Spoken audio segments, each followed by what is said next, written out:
A scream pierced the halls of the chateau. In case you didn't hear that, it was Catherine. Guilherme sprinted to the door with Rosa not far behind.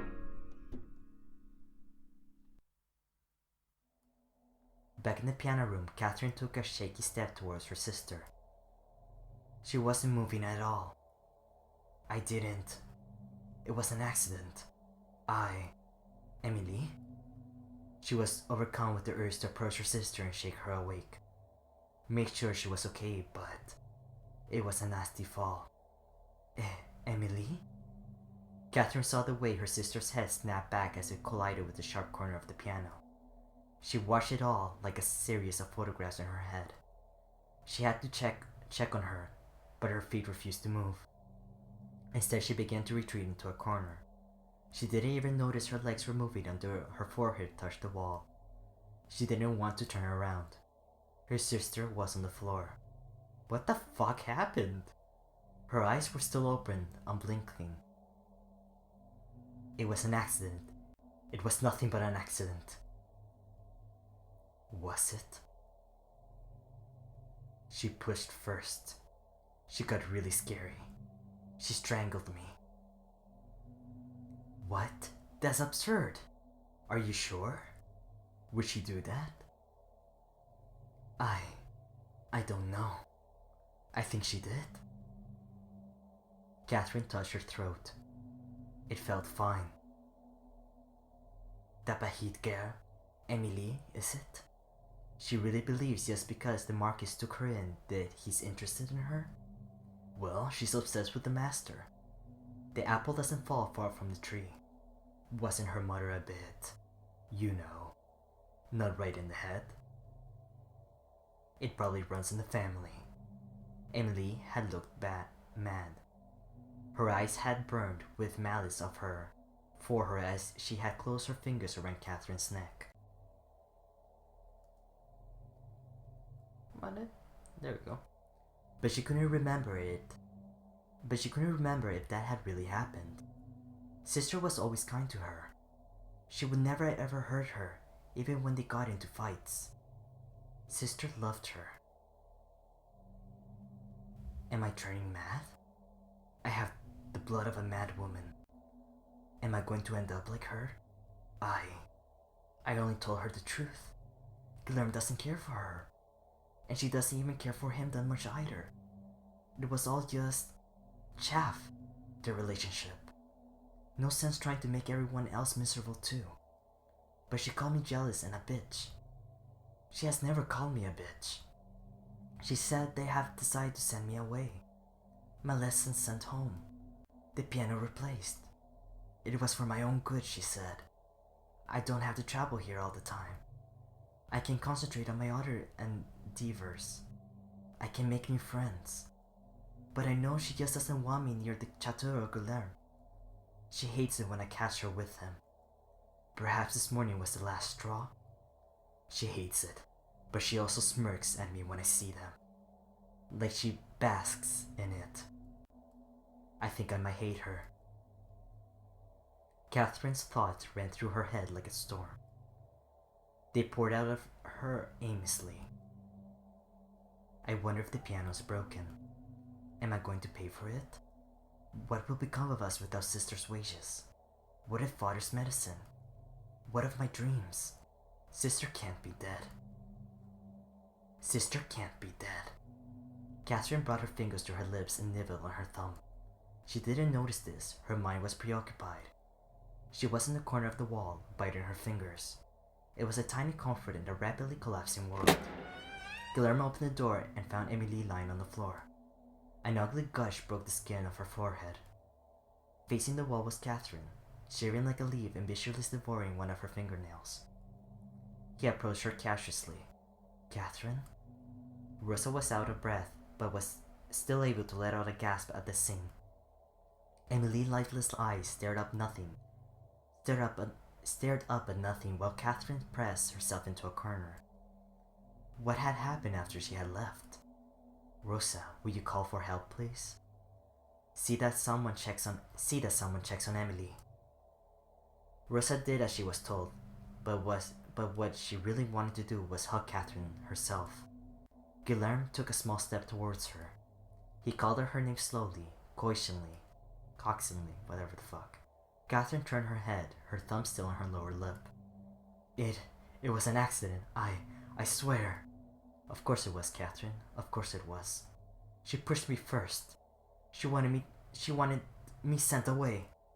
She wanted me gone. You can tell me about it later. Let me take you away from this room. What have I done? Catherine fell to her knees and wept. Large sobs sucked the air out of her. She felt like drowning, trying to keep herself afloat in between sobs. Every exhale was a squeezing pain in her lungs. She felt Guilherme's arms wrap around her. What have I done? What have I done? You didn't do anything, ma chérie. This is not your fault. There was a bitter bulge building up in her throat, and she felt that no amount of crying would push it back down. What am I going to do? Father is... Sister... I'm so scared. Guilherme's arm wound tighter around her, and she clutched onto his warmth in the vast sea of fear. You don't have to be. I will always be by your side. Catherine, I will take care of you and your father, alright? You don't have to worry about your future. Her tears soaked his shirt through, but squeezing in her chest felt less painful. Why? Why do you do this? Why do you care so much for me? Guilherme's brows frowned, as if confused that she even asked. I just do. It was a boldly stated fact, as if painfully obvious, as if Catherine was a fool for not knowing it. It made Catherine's heart expand in her ribs. When she looked back, she would recall this as a moment she fell in love with him. The look in his eyes was reassuming and strong. She wasn't alone. She was going to be alright. Let's get you away from here. He supported her arms and stood her up, carefully to block the view of her sister from her eyes. He led her to the door. Catherine hated how fast her relief came. She was still drenched in sorrow of her sister's death. Her father would not take well to the news, especially in his health.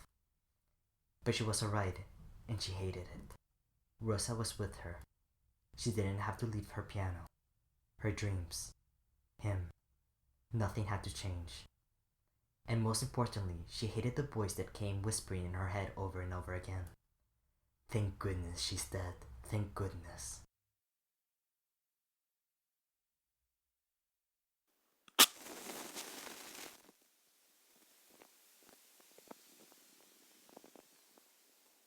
The first candle is lit. This candle is torch. The love for familiars. The cleanest love.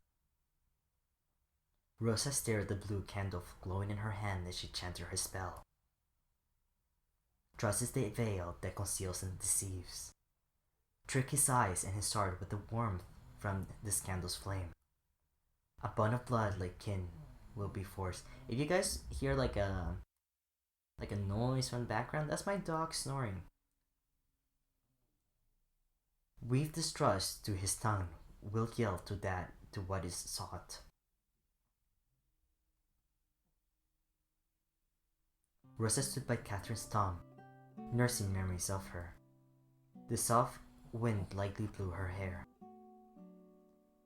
It reminded her of Catherine and her playful ways. Tears sprouted from her eye, even the wind. Console, why would I scold her? I am always here, my love. Loss will always hurt. But you love Mother the best, don't you? Yes, Mother. Then you are going to be fine. I will never leave you like Catherine did. Rosa. Guilherme's soft voice came from behind. Rosa glanced at him in acknowledgement. He stood quietly beside her for a few moments, but ventured to speak. Have you thought about my offer? My house is always open for you, remember that. I'm sorry for my outburst back then. It's nothing. The wind played around their feet and Rosa pictured Catherine as part of the breeze, playful and free. She was free from the pain and confusion that had plagued her in her last days. They stood beside each other in solemn reverence. Finally, Rosa broke the silence. She was my family. I was in pain before she came along. I didn't know any better. She gave me hope. She was bright like a flame. When I close my eyes, I can still see the imprint of her light in the darkness. I can feel her warmth. A star. They didn't speak again for some time. Guillermo cleared his throat.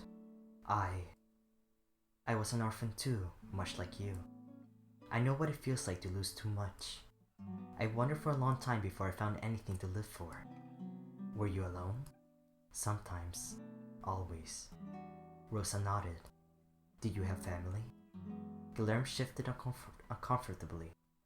No, they, left me behind. I never knew them. Much of my memory of it is blurred. I was taken in by kind people once before, but... Guillermo sighed and Rosa observed a certain disquiet in him. I didn't belong. But you have no difficulty mingling with people. I think of that as a necessary rather than a preference. But either way, it can be quite tiresome after a while. Things don't last. I don't know why I'm telling you this. I am making the mood worse. I'm sorry. I don't mind. Guillermo had never opened up to her about his past before, and it worried Rosa how little she actually knew about him. Anyway, would you like to go around town? I'd very much like to take you to someplace more cheery. How about our favorite spot? Guillermo smiled with understanding. The pair traveled up a hill in the edge of town. There, the view overlooked the quaint village. The sunset painted everything in the pink glow of dusk of endings. It is always beautiful here, so beautiful here. They used to spend time in this grassy knoll, just the three of them. It was their own little hideaway. Memories of the past crept up to every corner. The ghost of laughter echoed in the wind.